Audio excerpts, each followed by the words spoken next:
ሰላም ጤና ይስጥልኝ። ይህ የአባይ አካዳሚ ኦንላይን ማስተማሪያ ክላስ ነው።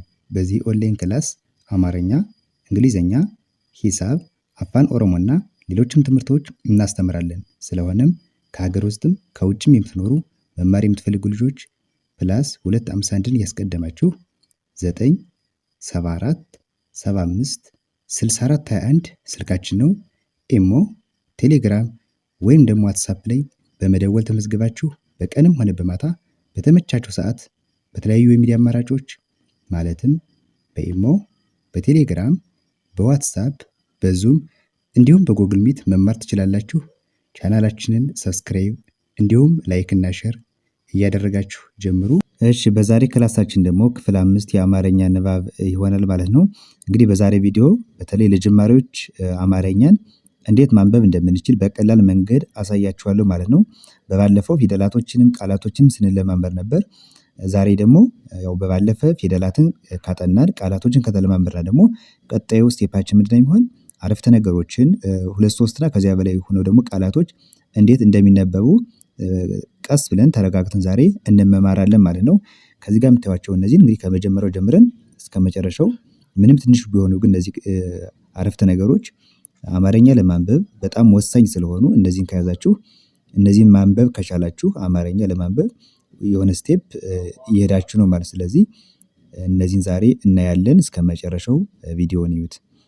ከዚህ ጋር ምን ይላል? እንደ ርዕስ የተጠቀሙት ክፍል 5 አማርኛ ንባብ ይላል። ክፍል 5 አማርኛ ንባብ እንግዲህ ከክፍል 1 ጀምሮ እስከ ክፍል 4 ሌሎችንም የአማርኛ አረፍተ ነገሮችን ስንለማመድ ነበር። እናንተ ገብታችሁ ማየት ትችላላችሁ ማለት ነው። ይሄ 5ኛ ቪዲዮአችን ነው። ምን ካየን አረፍተ ነገሮችን መስራት ከጀመርን እንጂ ሌሎችንም ቃላቶችንም ፊደላቶችንም ተማምረናል። እንግሊዘኛም እየሰራሁ የለቀኩት አለ፣ እየገባችሁ ማየት ትችላላችሁ። ለወደፊቱም ስለምለቅ ሁሌም እየገባችሁ መከታተል ይቻላል ማለት ነው። አሁን ከዚህ ጋር ስጀምር ምን ይላል?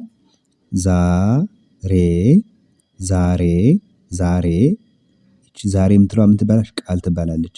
አንድ ቃል ነች። ዛሬ ወደ ወደ ወደ ቤተሰብ ቤተሰብ ቤተሰብ እሄዳለሁ እሄዳለሁ እሄዳለሁ። አሁን ከዚህ ጋር 4 ቃላቶች አሉ።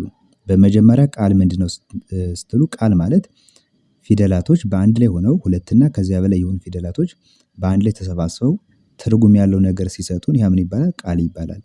ለምሳሌ ከዚህ ጋር ዛ እና ሬ 2 ፊደል ናቸው። እነዚህ በአንድ ላይ ሆኖ ዛሬ የሚል ትርጉም አላቸው ማለት ዛሬ። እነዚህ ምን ይባላሉ? ቃል ይባላል። አሁን ስንት ቃል ነው? አንድ ቃል። 2 ፊደል ሆኖ አንድ ቃል የሆነ ማለት ነው። ስለዚህ ስትጽፉ ምንድነው አንዱን ቃል ትጽፉና የተወሰነ ርቀት ተጠቅማችሁ ደግሞ ቀጣዩን ቃል ትጽፋላችሁ። በአንድ ላይ በተመሳሳይ ርቀት ሙሉ ቃላቶችን መጻፍ አይቻልም። አንድ ቃል የራሱን ይጻፋል። ትንሽ ርቀት ተጠቅማችሁ ደግሞ ቀጣዩን ትጽፋላችሁ። ወይም ደግሞ ርቀት የተጠቀማችሁ እስከመጨረሻው እያንዳንዱ ቃል የራሱን ይጻፋል ማለት ነው። በዚያ መንገድ ስትጽፉ ያ ምን ይባላል? አረፍተ ነገር ሊሆን ይችላል ወይም ደግሞ ሀረጋቶችም ሊሆኑ ይችላሉ ማለት ነው። ይሄ ምን ይላል? አሁን እዚህ ጋር ዛሬ ወደ ቤተሰብ እሄዳለሁ እሄዳለሁ ይላል። እሺ፣ ወደ ቀጣዩ ስንመጣ ደግሞ ዛሬ ይኸው እዚህ ጋር ተመሳሳይ ዛሬ ዛሬ በጣም በጣም በጣም ደስ ደስ ደስ ብሎኛል ብሎኛል ብሎኛል። ዛሬ ዛሬ በጣም ደስ ብሎኛል። 4 ቃላቶች አሉ። የመጀመሪያው ዛሬ የሚል አለ፣ ከዚያ በጣም አለ፣ ደስ የሚል አለ፣ ብሎኛል ይላል። በአንድ ላይ ስናነበው ዛሬ በጣም ደስ ብሎኛል።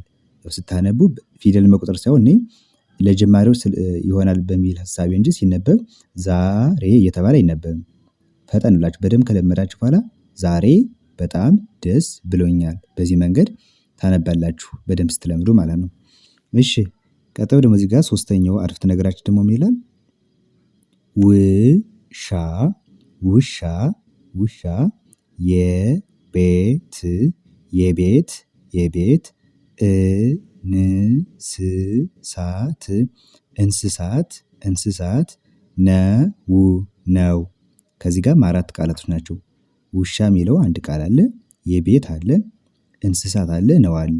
በአንድ ላይ ውሻ የቤት እንስሳት ነው ውሻ የቤት እንስሳት ነው ይላል። እሺ ከዚህ ጋር ደግሞ ምን ይላል?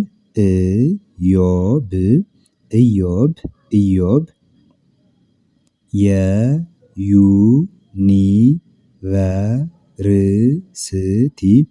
የዩኒቨርስቲ የዩኒቨርስቲ መምህር መምህር ነው። ኢዮብ የዩኒቨርሲቲ መምህር ነው። ኢዮብ የዩኒቨርሲቲ መምህር ነው። እሺ ወደ ቀጣዩ ስንመጣ ደግሞ ከዚህ ጋር ምን ይላል? አልማዝ አልማዝ አልማዝ የሐዋሳ አልማዝ የሐዋሳ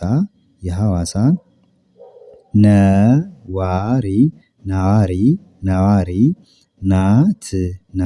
አራት ቃላቶች አልማዝ ይላል የመጀመሪያው፣ ቀጣዩ የሐዋሳ ይላል፣ ከዚያ ነዋሪና መጨረሻ ናት ይላል። ስታነቡ ፈጠን አድርጋችሁ ስታነቡት ምን ይላል? አልማዝ የሐዋሳ ነዋሪ ናት። አልማዝ የሐዋሳ ነዋሪ ናት። እሺ ወደ ቀጣዩ ስንመጣ ደግሞ ከዚህ ጋር ምን ይላል?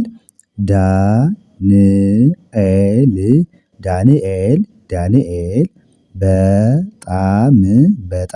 በጣም ታታሪ ልጅ ነው። ምን ይላል? ዳንኤል በጣም ታታሪ ልጅ ነው።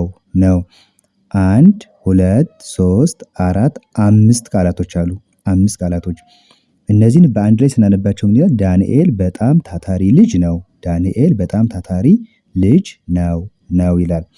እሺ የመጨረሻውን ስናነብ ደግሞ ከዚህ ጋር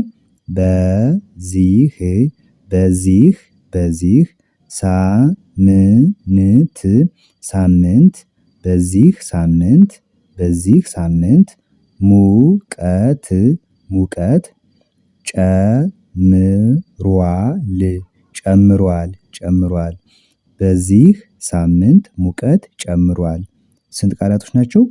አንድ አለ በዚህ የሚለው፣ ሁለተኛ ሳምንት የሚለው አለ፣ ሶስተኛ ሙቀት አለ፣ የመጨረሻው ጨምሯል። ስለዚህ አራት ናቸው ማለት ነው።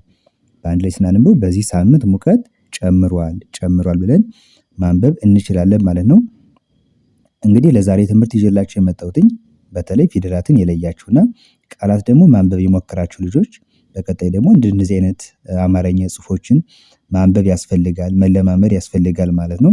ምክንያቱም ሙሉ ሀሳቦችን በዛ ያሉ መጽሐፎችን የተለያዩ ልቦለድን ብቻ የተለያዩ መጽሐፎችን ለማንበብ በመጀመሪያ በእንደዚህ አይነት ጽሁፎች መለማመድ ያስፈልጋል ማለት ነው።